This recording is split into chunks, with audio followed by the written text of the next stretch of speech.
Ustaz Manhur. Adapun tema atau judul yang kita bahas sore ini yaitu bahaya korupsi dalam berbisnis. Langsung saja kita sapa. Assalamualaikum Ustaz. Waalaikumsalam warahmatullahi wabarakatuh. Ya, tema kita sangat menarik ya, sore korupsi. Iya, benar sekali. Ya, sudah menjadi pembahasan sehari-hari. Kita awali dari mana dulu Ustaz? Ini bahaya korupsi ini dalam berbisnis, tentunya dalam Islam. Ya. Alhamdulillahirabbil alamin wassalatu wassalamu ala Rasulillah wa ala alihi wa ashabihi ajmain, amma ba'du. Rabbi shrah li sadri wa yassir li amri wahlul 'uqdatam min lisani yafqahu qawli.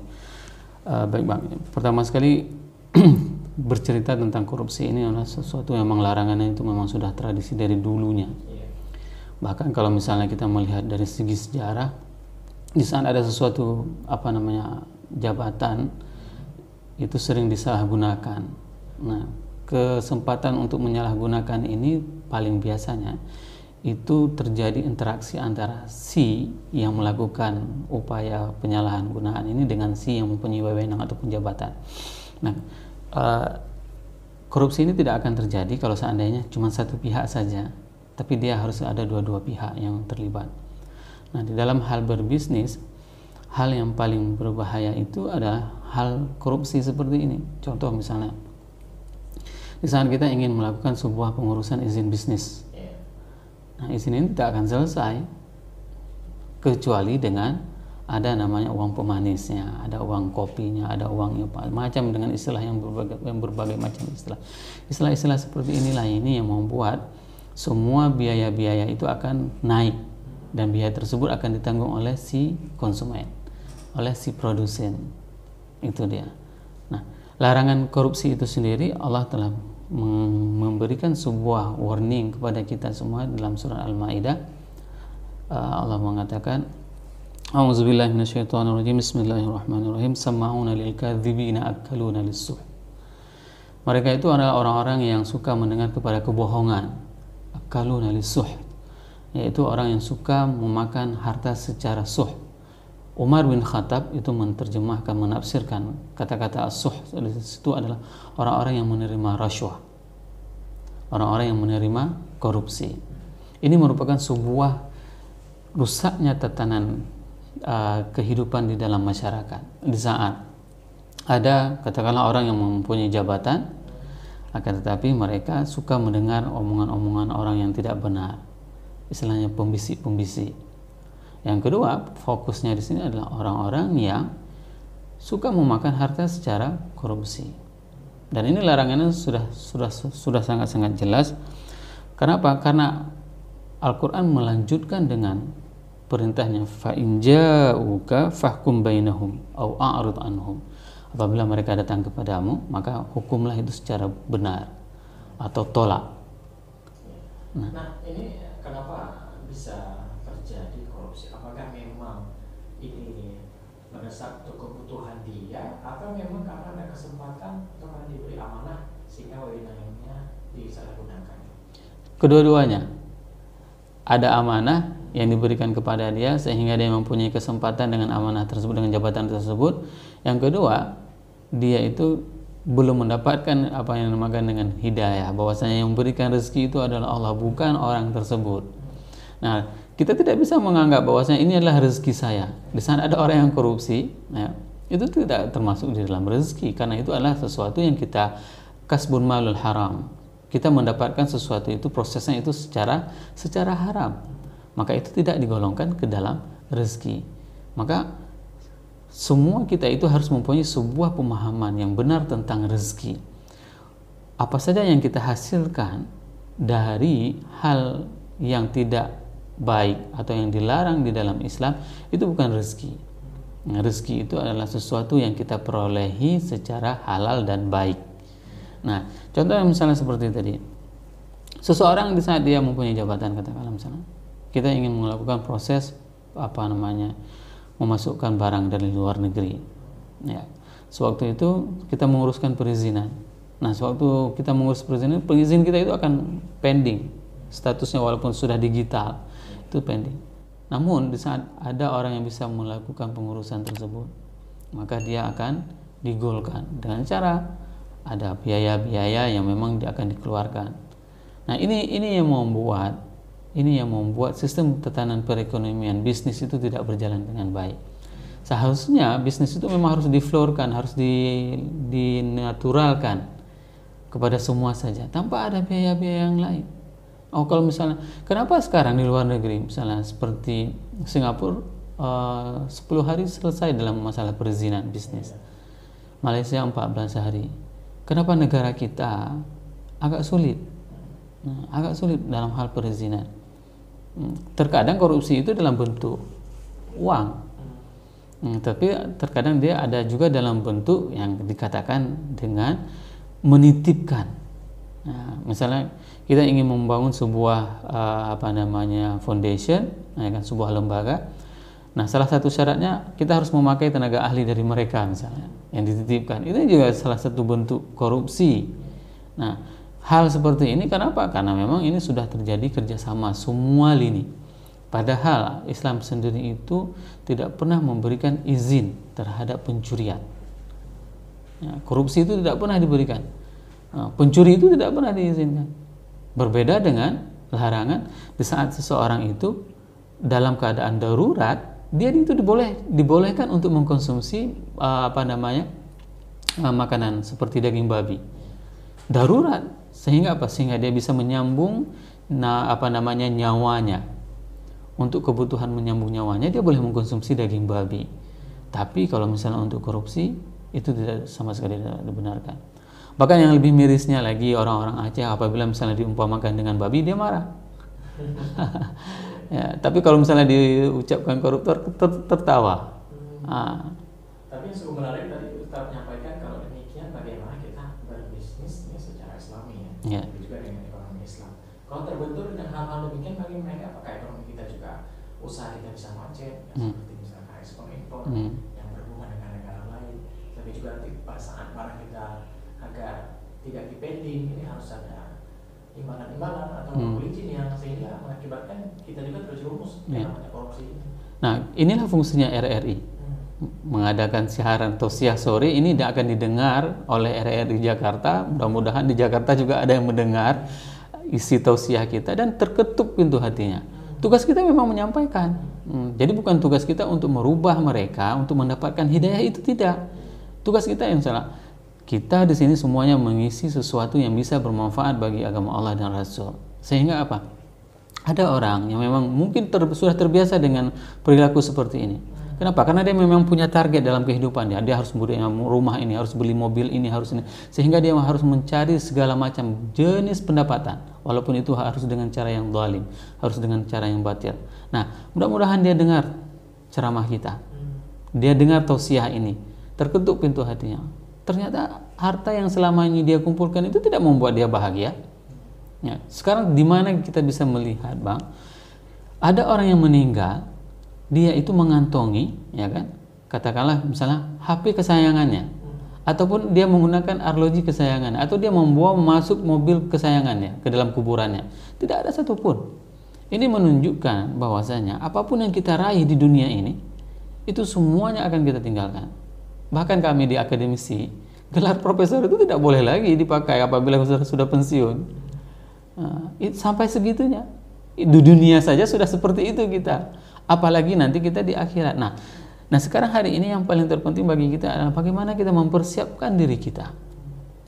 Mempersiapkan diri kita, bagaimana kita membangun sebuah bisnis tersebut bisa kita gunakan sewaktu mulai kita masuk ke dalam kuburan sampai dengan hari kiamat.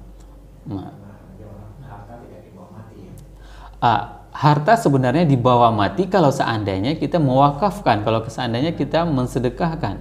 Nah, ini sebuah persepsi yang memang harus kita bangun kembali bagi masyarakat kita.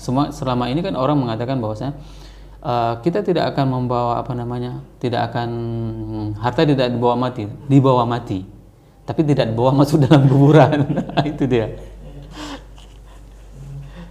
Kalau kita melihat ini korupsi sudah mendarah daging dan sangat sulit ini untuk diberantas, dibasmi. Ya, kalau kita lihat sangat banyak ini korupsi kelas kakap yang tertangkap, namun juga hukumannya yang begitu ringan, jadi tidak menakutkan untuk melakukan korupsi lagi. Terus kalau kita lihat memang apa yang terjadi di negara kita, apa memang aturan hukumnya yang lemah atau memang keimanan seseorang mungkin? Saya lebih setuju dengan yang kedua, keimanannya. Keimanan. Ya, karena sekarang kalau misalnya hari ini kita diberikan pilihan, kalau seandainya biaya denda korupsi, ya kan, ataupun hukuman korupsi itu dibakar dengan api rokok Samsu misalnya, ya, berani nggak kita tahannya kalau seandainya dimasukkan ke dalam ketiak? Kalau misalnya korupsinya 50.000, nah kalau misalnya korupsinya itu 1 juta, maka itu dibakar dengan api kompor hog yang 24 sumbu. Sanggup nggak? Nah kalau kita konversikan ke sana dengan kehidupan setelah kehidupan di dunia ini, maka itu tidak akan pernah berani. Inilah hebatnya setan, iblis menggoda manusia sehingga apa? Sehingga dia pejam matanya. Manusia itu terlena sehingga dia mau melakukan segala daya upaya untuk melakukan hal-hal yang memang dilarang. Ada istilah, kapan lagi kalau bukan sekarang kayaknya, ya seperti itu, ya kan? Ya sekarang waktunya untuk korupsi katanya. Ini yang paling bahaya. Ini yang paling bahaya. Sama juga hal yang terjadi di dalam, katakanlah, ini kita berbicara skala makro karena ini menyangkut tentang kebijakan-kebijakan. Sama halnya dengan pedagang-pedagang yang melakukan tingkat-tingkat korupsi, tingkat-tingkat hal-hal yang tidak kejujuran misalnya. Sama semuanya. Kita tidak akan pernah berani melakukan kriminalitas kalau seandainya kita selalu dalam pengawasan Allah. Hari ini kontrol itu hilang dari jiwa kita. Sehingga apa? Kita tidak pernah terbayangkan di dalam diri kita bahwasanya ma yalfidhu min qawlin illa ladaihi raqibun atid. Ada pengawas yang selalu mengawasi aktivitas kita. Ini sebenarnya yang hilang sama kita. Sehingga apa? Kita lost, berani berbuat apa saja, berani melakukan kemaksiatan apa saja. Karena kita merasa tidak pernah akan diminta pertanggungjawaban. Tapi kalau seandainya kita merasa bahwasanya kita akan diminta pertanggungjawaban, maka kita tidak akan pernah berani untuk melakukan hal-hal seperti itu. Dan jangan pernah merasa kecil hati. Jangan pernah merasa kecil hati di saat kita melakukan sesuatu yang memang itu diperintahkan oleh Allah. Nah, ini keywordnya. Bagaimana kita akan memberantas korupsi kalau seandainya korupsi sudah bahayanya sudah laten seperti ini, sudah menjadi tradisi? Itu bukan urusan kita. Urusan kita adalah bagaimana menjaga diri kita dan keluarga kita untuk tidak melakukannya, jangan ikut-ikutan untuk melakukan.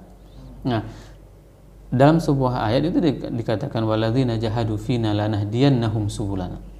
Siapa saja orang yang bersungguh-sungguh berjuang di jalan kami, maka kami akan berikan kemudahan. Ini janji Allah. Abang kalau misalnya saya yang janji, percaya enggak? Bisa jadi ya, bisa jadi tidak kan? Tapi ini yang janjiin adalah Allah. Yang janjiin ini adalah Rasul. Masa kita tidak percaya? Kalau sama Allah kita tidak percaya, kalau sama Rasul kita tidak percaya, siapa lagi yang harus kita percaya? Ini yang membuat umat Islam hari ini dari segi bisnis mereka itu gagal. Kenapa? Karena mereka tidak percaya apa yang disampaikan oleh Allah dan Rasul. Mereka lebih percaya kepada teori-teori ekonomi modern seperti ini. Itu boleh-boleh saja kita anut selama itu tidak bertentangan dengan apa yang diajarkan oleh Allah dan Rasul. Nah, itu juga kalau kita melihat ini itu korupsi pejabat, tidak kan ya? Pedagang juga demikian. Ya. Dengan hanya berpikir ini pejabat. Orang atas saja. Ya. Orang bawah juga sering. Walaupun kecil ya. Ya. Tidak harus jumlah besar. Betul. Nah, kalau kita untuk terhindar dari hal-hal demikian, mungkin apa langkah-langkah yang harus kita tingkatkan dalam keimanan kita? Pertama sekali kita harus mempunyai sebuah pemahaman apa maksud dari tujuan kita dalam melakukan semua aktivitas kita. Contohnya misalnya kita dalam berbisnis, apa maksud kita? Goal kita itu apa? Nah, goal kita apakah kita mau nambah rumah, ya kan? Apa mau misalnya nambah istri misalnya, atau mau apa, itu yang harus diluruskan terlebih dahulu. Kenapa kita mempunyai tujuan berbisnis ini? Yang pertama sekali harus kita luruskan bahwasanya inilah ajang bagi kita untuk bisa berdakwah di jalan Allah. Sehingga apa? Dengan kita berbisnis ini ada orang yang bisa bertambah keimanannya kepada Allah dan Rasul. Dan itu dibuktikan oleh para sahabat. Para sahabat Abdurrahman bin Auf itu Dia mempunyai kontainer itu dari Syam sampai ke Madinah.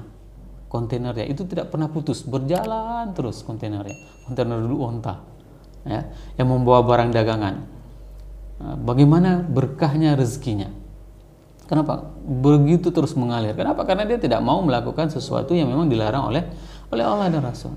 Dia tidak mau menipu. Dan itu yang diajarkan oleh Rasulullah SAW. Sewaktu Rasul, ya, menjalankan amanah yang diberikan oleh Siti Khadijah, beliau itu sangat amanah orangnya. Mengatakan, sehingga apa? Orang yang mendampingi Rasulullah itu mengatakan, tidak pernah aku jumpai orang pedagang seperti dia, seperti Muhammad, katanya. Sehingga apa? Orang semuanya suka bertransaksi dengan Nabi Muhammad. Nah, sekarang siapa yang membuat orang suka bertransaksi dengan kita? Siapa yang membuat orang akan membeli barang tempat kita? Itu siapa yang akan mengetuk hati para konsumen? Tidak ada lain kecuali memang Allah. Maka kita harus luruskan niat. Kenapa kita berbisnis A? Bukan hanya untuk sedekah, untuk mendapatkan pendapatan, pertambahan nilai ekonomi. Bukan sekedar itu. Tetapi ada dari pendapatan tersebut yang memang kita bisa kita salurkan di jalan Allah. Kita berikan sedekah, kita santuni anak yatim, kita berikan sedekah ke masjid, ada orang yang fakir miskin kita berikan. Ini sebenarnya goal kita. Kenapa? Karena itulah yang akan kita bawa pulang nanti di hari akhirat. Begitu kita masuk ke dalam kuburan, mereka lah yang akan menjadi saksi kepada kita semuanya. Bahwasanya, oh dia dulu waktu hidup dia ada bersedekah. Dari mana kita bersedekah kalau kita tidak mempunyai usaha? Itu dia yang paling terpenting. Tujuannya harus kita sehingga adalah sebuah istilah itu dikatakan Allahu ghayatuna. Allah itu merupakan goal kita. Allah itu merupakan tujuan kita. Selama tujuannya salah. Harus kita luruskan bersama-sama. Inilah fungsinya kita mensyiarkan. Tausiah sore hari Senin itu menceritakan bagaimana kita harus meluruskan niat kita dalam beraktivitas ekonomi. Jadi salah, selama ini kita salah pontang-panting cari uang, ya kan? Hanya untuk bawa pulang ke rumah. Apa bedanya kita sama burung yang pergi pagi, pulang sore hari bawa pulang makanan untuk anaknya? Tidak ada beda. Tapi kalau seandainya ada sesuatu yang memang kita berikan, kontribusinya seperti tadi ada sedekah, ya kan? Contoh misalnya sekarang ada orang kebakaran, kita bantu, berikan dia pinjaman, berikan dia hutang. Oh dia perlu modal, misalnya kita ada kemudahan, berikan dia modal supaya dia bisa beribadah kepada Allah lebih nyaman. Itu dia tujuannya. Benar-benar tujuan yang mulia. Iya, sangat-sangat mulia. Hidup kita ini memang hidup mulia. Iya. Tujuan menambah rumah, menambah yang lain-lainnya. Ada rayuan-rayuan setan. Ya. Karena itu tugas setan untuk merayu kita dan tugas kita untuk beristiqamah. Ada sebuah istilah ini Bang paling menarik, maksudnya iskariman au mut syahidan. Hiduplah mulia ataupun mati syahid. Ini sebenarnya prinsip yang diterjemahkan di dalam bahasa Aceh dalam pepatah itu udip sari mati syahid. Iskariman au mut syahidan. Itu dia. Baik, ini waktu kita tidak banyak lagi Mas. Kira-kira apa yang bisa kita petik dengan tema kita ya, bahaya korupsi ini dalam berbisnis. Ya. Pertama sekali kita harus memudahkan urusan umat. Ini yang punya istilahnya yang punya wewenang, kekuasaan, jabatan, mereka ini harus memudahkan urusan umat. Kenapa? Karena di saat dia memudahkan urusan umat, maka penduduk langit akan memudahkan urusannya. Nah, satu hal di saat perang Uhud, ya, ini kejadian perang Uhud. Para sahabat itu mengira bahwasanya Rasul itu akan melakukan korupsi terhadap harta rampasan perang, sehingga mereka itu dari Gunung Uhud turun ke bawah, nggak percaya dengan Rasul. Sehingga apa posisi pada saat itu, di suatu mereka turun pemanah itu, maka diserang balik sehingga kalah posisi umat Islam pada saat itu, kocar kacir. Nah, pada saat itu Rasul mengatakan, apakah kalian mengira aku akan melakukan korupsi? Nah, maka turunlah ayat wa makana linabiyyin ayyahul, bahwasanya Rasul itu tidak akan pernah melakukan korupsi. Nah, ini sebenarnya pelajaran penting bagi kita.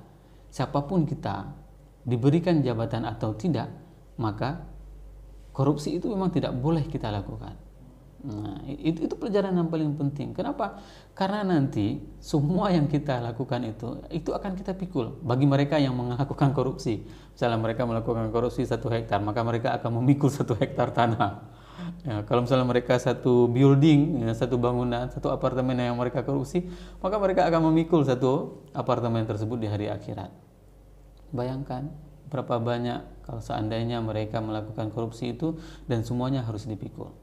Maka kehidupan ini bukan kehidupan di dunia saja. Nah, kehidupan ini adalah kehidupan di akhirat. Nah, maka sebaik-baik kita adalah bagaimana kita mempersiapkan kehidupan di dunia ini untuk kehidupan di akhirat kita. Maka kita harus melakukan aktivitas perekonomian sehingga apa, kita mempunyai banyak hal yang bisa kita investkan di hari akhirat.